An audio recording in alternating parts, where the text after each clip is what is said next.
everybody talks about I'm completely comfortable in who I am as a man, bro. I know I can lead men. I know the game of football, and I'm passionate about it. I have no fear about, are you as qualified as somebody else? Bro, I spent 14 years in a locker room. I went to playoffs 12 times. I got 5 dudes in the Hall of Fame that I play with. You don't think I've seen greatness? You don't think I've seen how people prepare, how they coach, how they GM, how they work? I mean, won Super Bowls, been to 2. Like, here's the deal, man. None of us are promised a good job. I may be terrible at this. And after 8 games, I'll say, God bless you. I am no good. I may be really good at it. I got no idea. But I dang sure ain't going to back down. I can tell you that.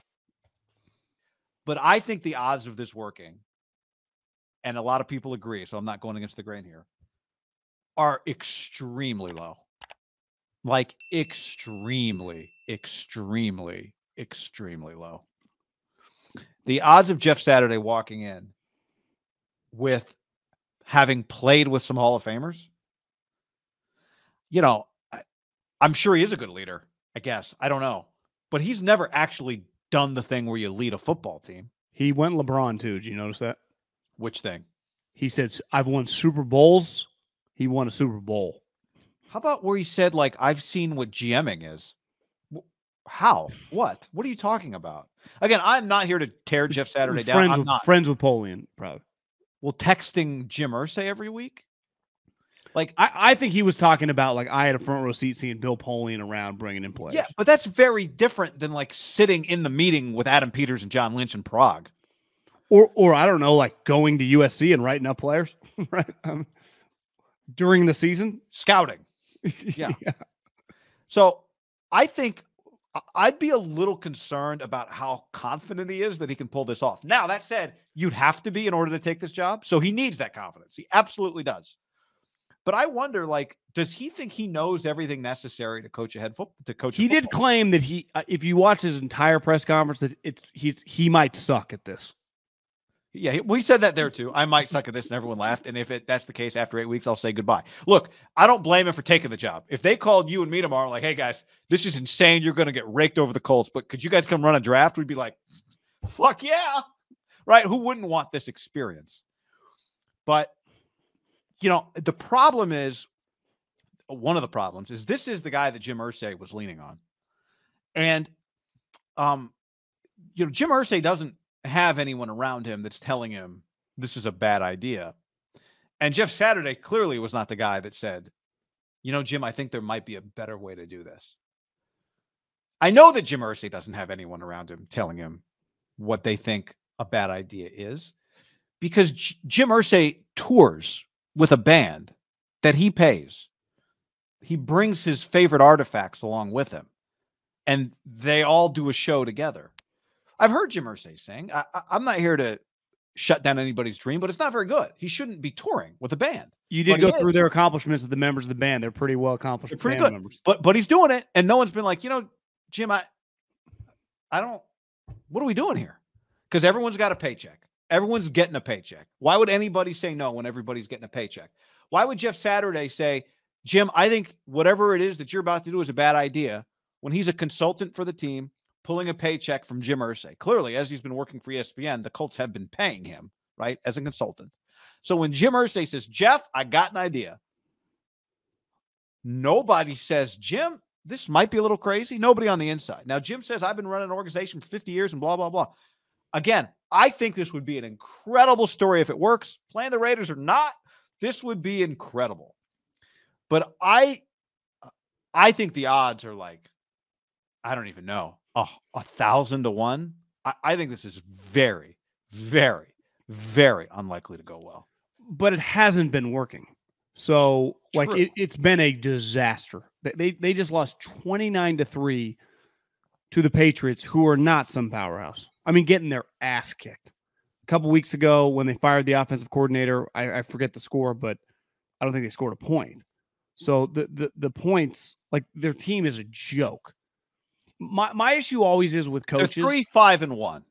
They're not good, right? But they're. And my take on their record, 3-5-1. So they've played 9 games.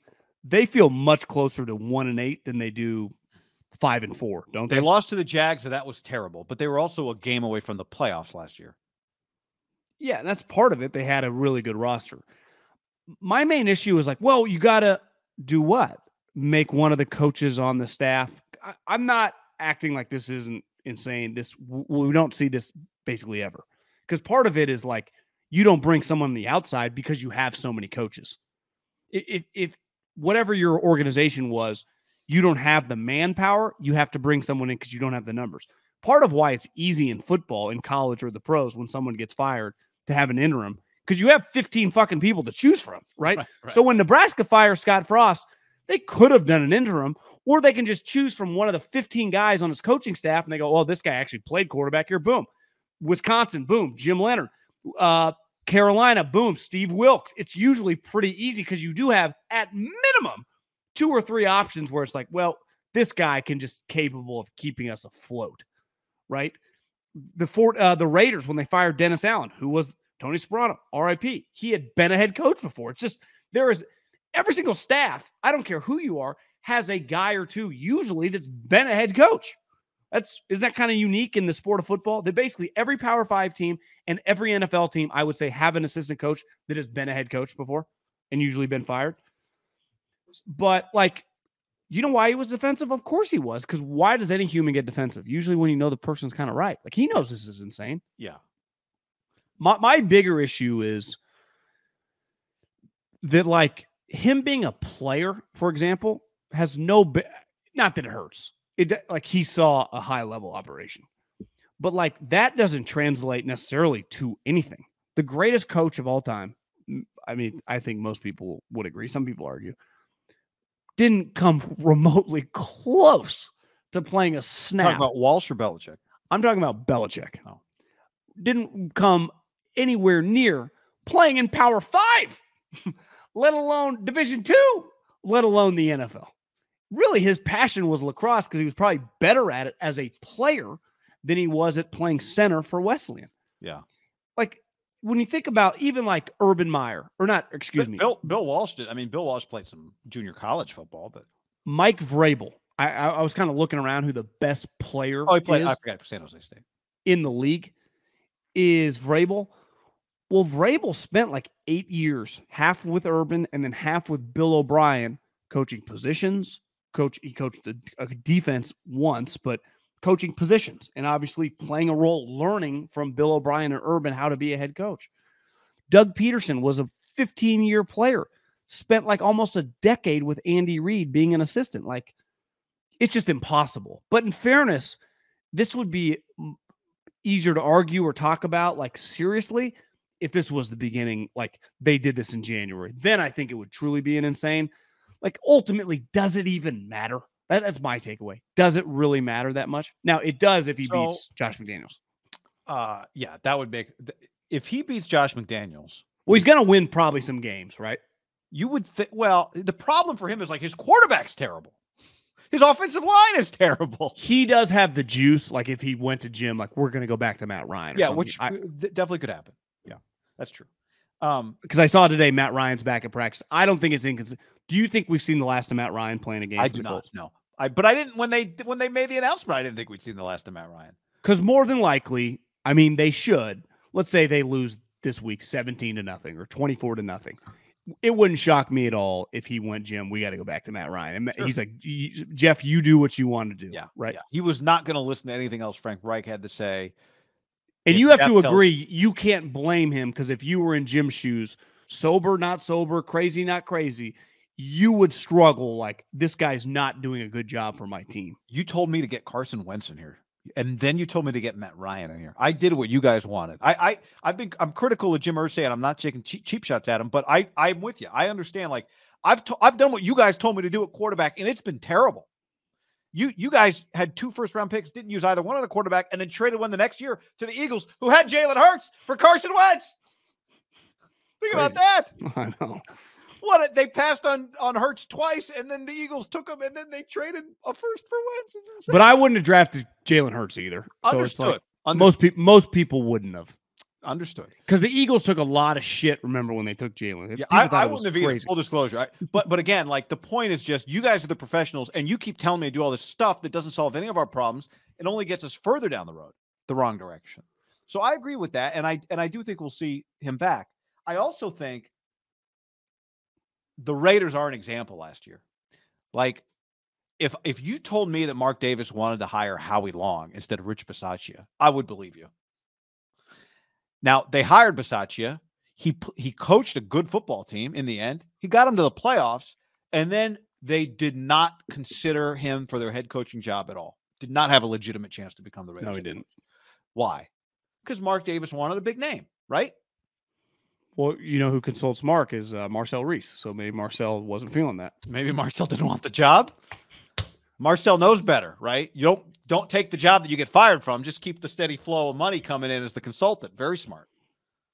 So, I mean, but like I think Mark might have done this last year. Really, Charles Woodson, Romanowski. If the right guy was in Mark's ear, like Jeff Saturday was in Irsay's, Mark might have done the same thing last year and got lucky that Mayock was there and told him just, that Bisaccia, they just didn't really have a choice. Happened fast. Happened fast.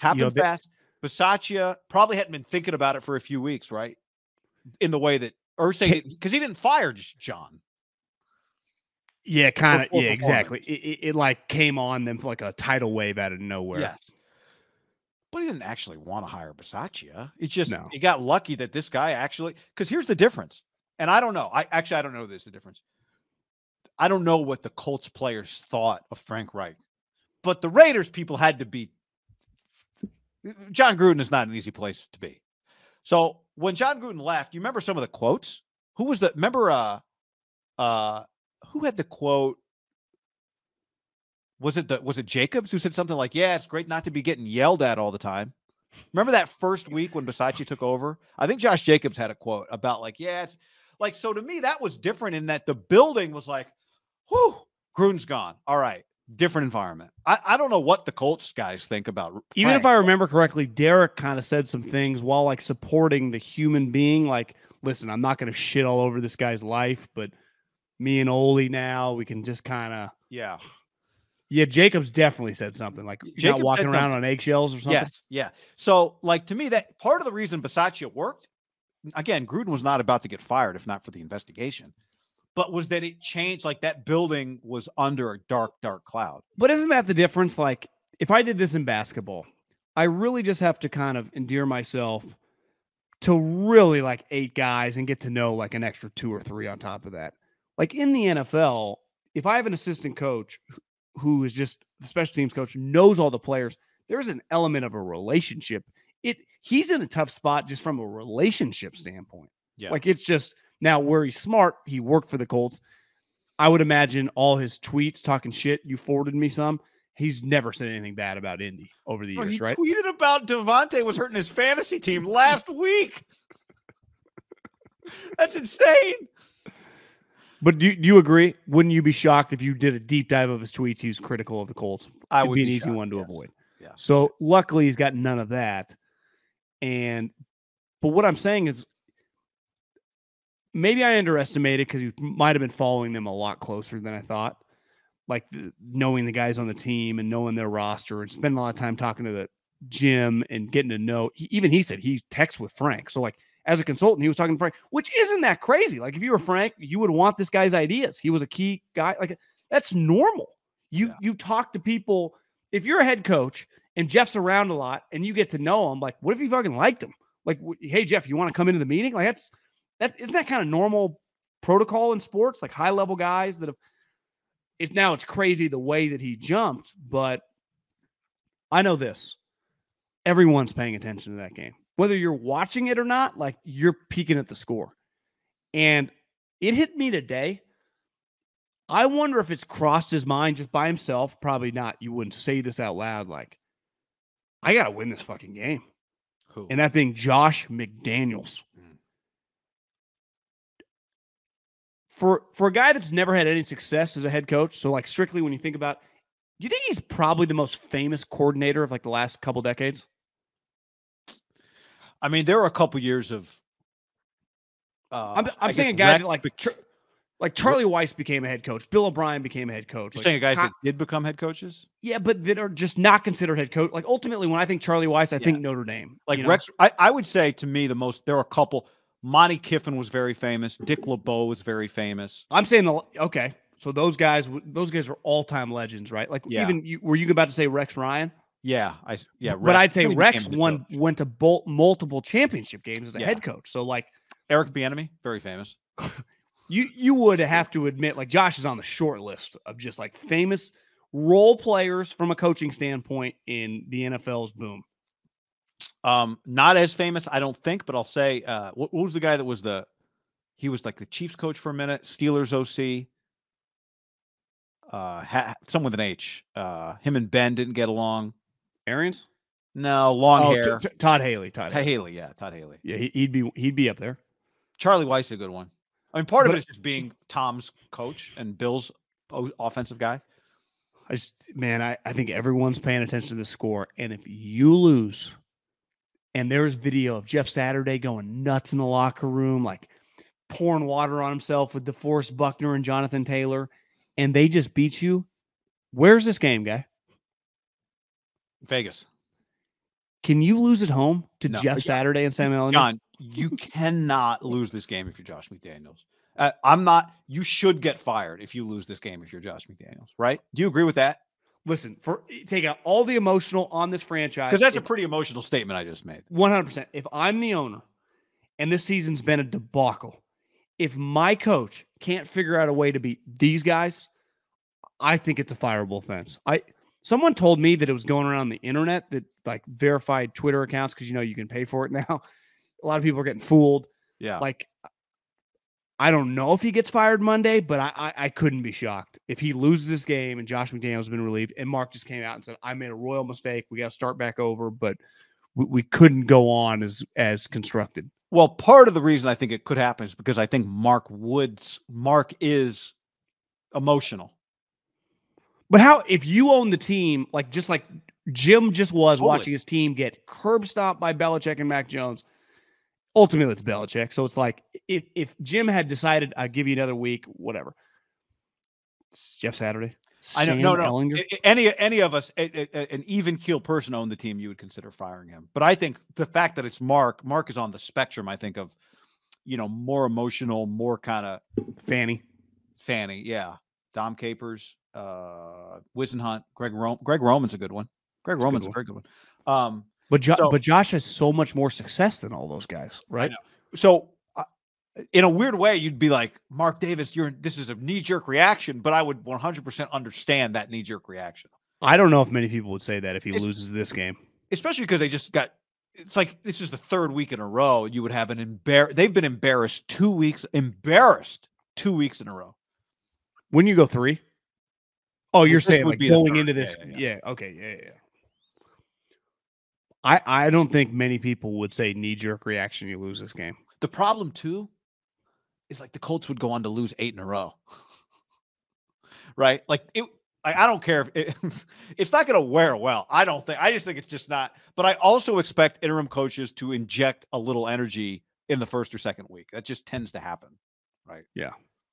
To me, what might happen is the Raiders beat them. The quarterback's not good. Matt Ryan comes back the next week, and the Colts beat whoever they play. I don't know who they play next week. I think obviously just because you play does not mean you can coach, because part of coaching in any sport takes patience. And there's an element of patience as a player because you control it that you don't have to have. It doesn't have to exist in you like it does as a coach. But I do believe that, like, let's say Jeff Saturday had dedicated himself once he retired. He's so rich, but like had just wanted to become a position coach, and he might have ended up becoming a head coach. Yeah, it's true. There are probably a ton of quarterbacks like Rivers, Breeze, Manning, that now some of them might not have the patience, but if they did, would be elite coaches. Like, clearly Rivers wants to coach. Something means a lot to him. If Phillip Rivers wanted to coach in the NFL, I don't see how he wouldn't be good. But it's not worth the time and the energy. Yeah, I do wonder if sometimes for quarterbacks who are so in control when they were the player, if they have trouble managing everybody as the coach and not being the play caller and not being, but Harbaugh's done it.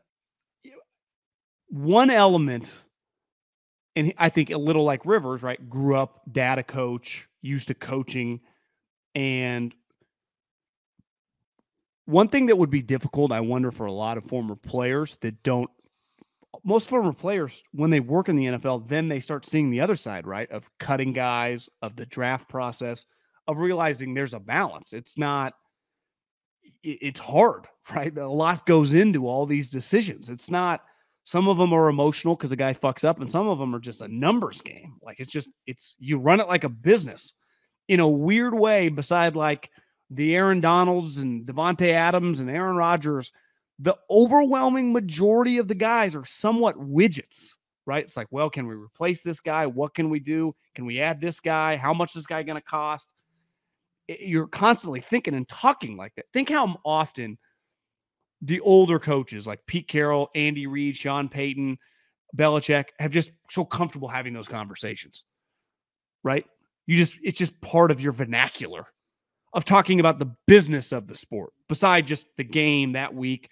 Like Andy and Brett Veach, Belichick and whoever he talks to, Pete Carroll and John, have just sometime this week had a big picture conversation about a draft pick that's working out or not working out, or a guy that, like, I don't know, this year, or this week, in the last 2 or 3 days, that is not X's and O's scheme, but just something like, should we do a deal with this guy early? Or like, this guy might not be it.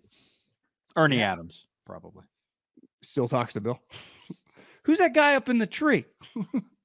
Yeah, we just put a fence up there and a staircase for Ernie to climb up there.